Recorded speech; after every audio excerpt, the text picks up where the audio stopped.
Assalamualaikum warahmatullahi wabarakatuh. Nama saya Ervina Sari, saya dari kelas Pendidikan Agama Islam 4B. Saya di sini akan menyelesaikan salah satu tugas mata kuliah materi PAI SMP. Bismillahirrahmanirrahim. Saya di sini akan mencoba menjawab pertanyaan-pertanyaan yang diajukan kepada saya mengenai materi sholat sunnah rawatib. Yang pertama, apakah sholat sunnah qobliyah hanya dilakukan di masjid saja? Nah, jadi sholat sunnah itu lebih dianjurkan di rumah karena lebih utama daripada dikerjakan di masjid.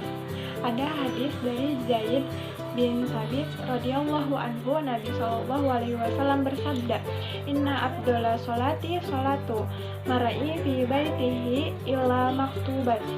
Artinya, sesungguhnya sholat seseorang yang paling afdol itu yang dikerjakan di rumah, kecuali sholat wajib. Hadis riwayat Bukhari Muslim.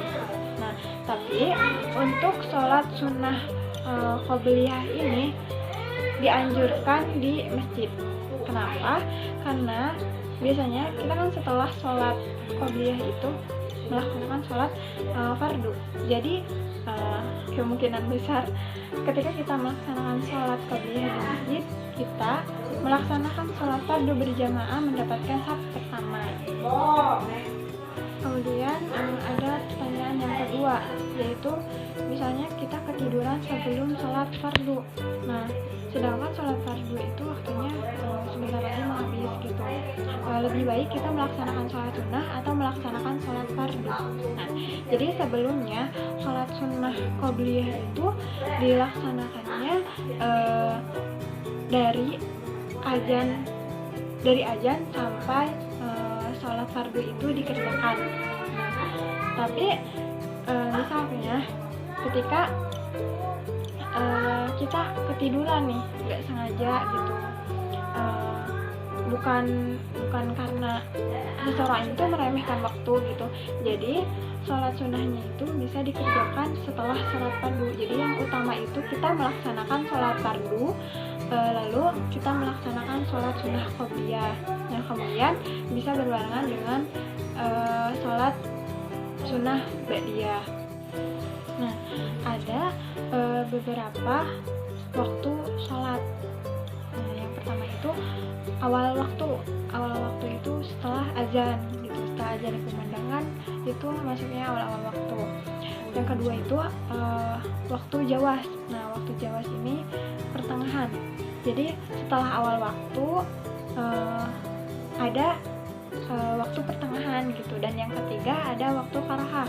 Waktu karohah itu waktu makruh atau bisa dibilang nih, misalnya beberapa menit lagi mau pergantian fardu, misalnya sholat zuhur, terus dikerjainnya 15 menit sebelum sholat asar. Nah gitu. Terus yang keempat ini, yang terakhir, waktu tahrim. Nah, waktu tahrim ini waktu haram. Waktu haram dikerjakannya itu misalnya kita belum melaksanakan sholat zuhur. Nah, dikerjakannya itu pas masuknya waktu asar. Kemudian pertanyaan selanjutnya yaitu jelaskan kenapa tidak ada ba'diyah subuh. Nah, dalam hadis Bukhari Muslim, Rasulullah bersabda langsung tentang larangan sholat setelah sholat subuh dan setelah asar. Rasulullah mengingatkan dalam sabdanya yaitu tidak ada sholat setelah sholat subuh hingga matahari meninggi, dan tidak ada sholat setelah sholat asar hingga matahari terbenam. Hadis riwayat Bukhari Muslim. Nah, kenapa Rasulullah melarang dalam dua waktu tersebut? Karena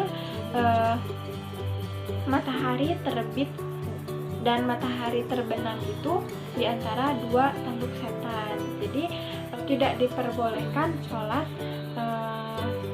setelah matahari meninggi. Jadi pas matahari meninggi itu tidak boleh. Nah, sama matahari terbenam itu tidak boleh. Tapi gimana kalau misalkan sholat fardu kita tuh tertinggal gitu? Nah, untuk sholat fardu itu misalnya tertinggal karena ujur ya, karena misalnya ketiduran atau kenapa gitu, masih diperbolehkan melaksanakan sholatnya. Nah, ada pertanyaan terakhir nih, jika kita sudah rutin sholat sunnah rawatib namun seiring berjalannya waktu lama-lama ditinggalkan, bagaimana hukumnya?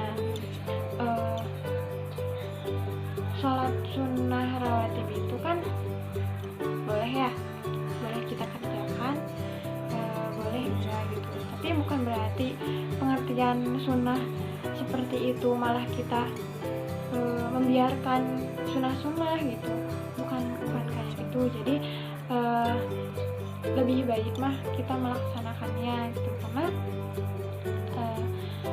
Rasulullah aja sering melaksanakan sunnah-sunnah, salah satunya sunnah rawatib gitu, karena jalan Rasulullah menuju keimanan, memperkuat ketakwaannya kepada Allah Subhanahu wa Ta'ala gitu.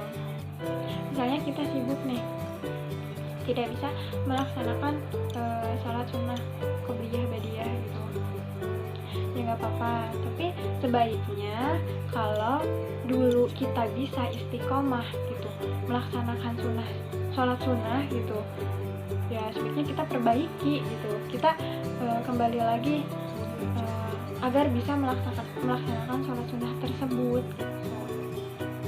Dan melaksanakan sunnah-sunnah yang lain seperti puasa Senin Kamis gitu. Sekian dari saya, mohon maaf apabila ada jawaban yang kurang memuaskan atau kata-kata yang salah berkenan, mohon dimaafkan. Wabillahi taufiq wal hidayah. Wassalamualaikum warahmatullahi wabarakatuh.